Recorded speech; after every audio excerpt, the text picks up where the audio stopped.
sommaire de cette édition, un lieu hors du commun qui vient d'ouvrir ses portes en Ariège, à la fois librairie, tartinerie et salle de spectacle. Autre lieu au concept bien particulier en Isère, cette fois une épicerie participative où les clients sont aussi des collaborateurs qui viennent travailler quelques heures par mois. Et si vous deveniez châtelain pour 50 €? Le château en question se trouve en Dordogne et il a notamment servi de décor au film Le Tatoué avec De Funès et Gabin. Une association a lancé un financement participatif sur Internet pour racheter le monument et le sauver de la ruine. Cette silhouette vous rappelle-t-elle quelque chose?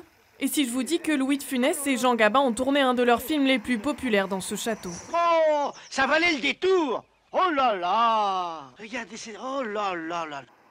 Depuis sa construction au XVe siècle, le château de Saint-Vincent-le-Palluel a subi les ravages du temps et de l'histoire. En juin 1944, la division d'Asreich, quittant le sol français, mettait le feu au château, le détruisant en grande partie, ce qui contrariait déjà Louis de Funès en 1968. Mais c'est pas pour ça que vous m'avez fait signer! C'est vous qui avez voulu signer! Mais il fallait m'en empêcher! Vous êtes fous, c'est dangereux de contrarier les fous! Regardez ça, c'est une ruine! Une ruine que l'association Adopte un château est bien décidée à remettre en état. Elle vient de lancer une campagne de financement participatif. Objectif, réunir 500 000 € pour assurer la sauvegarde du monument. C'est un patrimoine qui peut servir, qui est attractif, qui plaît aux gens, et qui du coup peut servir à créer de l'économie, à créer de l'emploi, à créer beaucoup de choses. Et pour nous, c'est un outil pour du développement territorial. Une initiative qui ne soulève pourtant pas l'enthousiasme du côté des élus de Saint-Vincent-le-Palluel. Je n'ai pas d'a priori, bien sûr. Si ça devait marcher, ça serait bien. Mais j'ai un doute. J'ai un doute qu'ils puissent réunir la somme et après faire la restauration et entretenir tout le domaine qui est 36 hectares. Quoi. Difficile pour l'heure de se faire une idée de l'état du château car les propriétaires anglais en interdisent l'accès. Mais les potentiels acheteurs auront quand même droit à une visite guidée le 5 septembre prochain. Regardez-moi ça! Regardez-moi ça! Oh là là! Oh là là! Chris est bien connu des Guingampais, son resto-bus régale les habitants et à Noël, elle offre un repas aux sans-abri de la région. Mais son affaire est menacée en raison de difficultés financières. La restauratrice au grand cœur lance un appel aux dons. Nous l'avions rencontré le jour de Noël. À bord de son restaurant ambulant, Chris offrait ce jour-là un repas aux sans-abri de Guingamp. C'est le tien. Merci. Oh là là là là. Merci. Et toi, c'est le VG. Un VG frites. Aujourd'hui, Chris en a perdu le sommeil et l'appétit. Sa petite entreprise risque de mettre la clé sous la porte. La restauratrice ne ménage pas ses efforts pour rester à flot, mais impossible de se dégager un salaire, d'autant qu'un poids lourd a percuté l'un de ses camions avant de prendre la fuite. Les factures, comment dirais-je, s'accumulent. Et moi, au final, j'y arrive plus, quoi. Je donne de ma personne, je donne beaucoup autour de moi.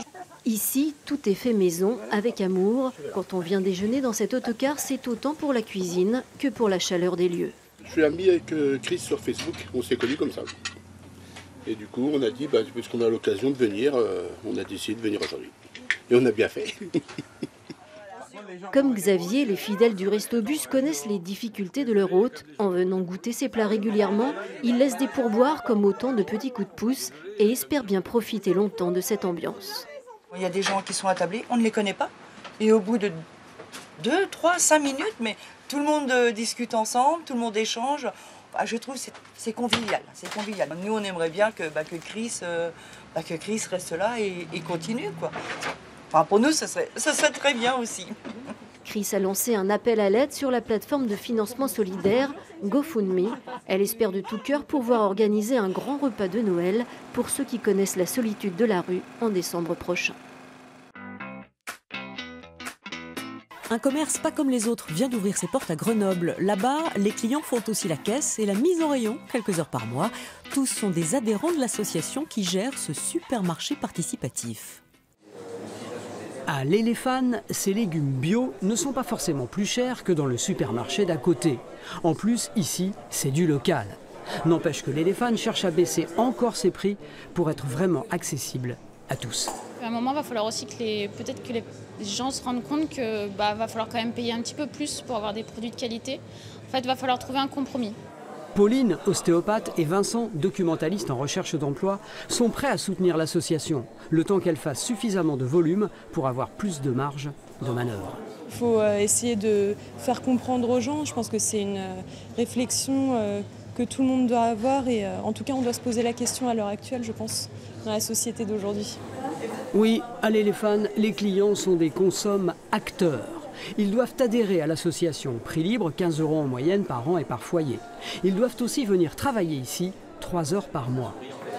Faire ces 3 heures-là, c'est vraiment partie intégrante du projet de l'Éléphane, parce que c'est aussi s'approprier le projet tout simplement, et que c'est quelque chose qui est très important pour nous, c'est qu'on veut que les gens viennent et qu'ils aient accès à une alimentation saine, mais aussi on veut que ça leur appartienne, qu'ils aient le choix des produits. Tenir la caisse, faire le ménage, pas de problème pour Christiane, comptable retraitée. On est adhérent et on participe. C'est très bien parce que comme ça au moins, ouais, c'est intéressant je trouve. On voit le début et on voit la suite et la fin. Pour l'instant, l'Éléphane, installée dans un ancien garage, n'est ouverte que les vendredis et samedis. Le développement de cette épicerie collaborative dépendra bien sûr de l'engagement de ses adhérents. Ils sont 780 actuellement. Vous souhaitez manger un bout, acheter un livre ou assister à une pièce de théâtre? Vous pouvez faire tout ça à la fois au Relais de Poche, la librairie Tartinerie qui vient d'ouvrir ses portes dans un village ariégeois, un lieu atypique, aussi gourmand que culturel. La cuisine est son premier métier. Et puis au fil de sa vie, Dominique Mourlan a organisé nombre d'événements artistiques. Désormais, c'est au rez-de-chaussée de sa grande maison de Verniolle qu'il a choisi d'installer une librairie Tartinerie, lieu insolite de rencontre de toutes ses passions culinaires et culturelles. Les livres, là c'est la librairie, c'est les livres en vente. Il faudrait que vous montiez avec moi au grenier où il y a ma bibliothèque, où il y a plus de livres que dans la librairie. Donc oui, c'est une passion, toujours un livre à la main. Personne à l'intérieur, je ne sais même pas si tu sais encore où est la porte. Le Relais de Poche ne se contentera pas de combler les petites faims culturelles dans la journée. Régulièrement, le soir, des spectacles permettront d'assouvir tous les appétits artistiques. Je suis là, regarde. C'est aussi un lieu associatif avec une salle de spectacle dans laquelle nous sommes, où sont en résidence toute l'année deux troupes de théâtre, la LOF et le Théâtre de l'Œil, et où tous les 15 jours, il y a une représentation sur la chanson française, le théâtre ou le spectacle jeune public. Inspiré de la librairie Tartinerie de Saran dans le Gers, le Relais de Poche espère relever lui aussi le défi de proposer et maintenir une offre culturelle attractive en milieu rural.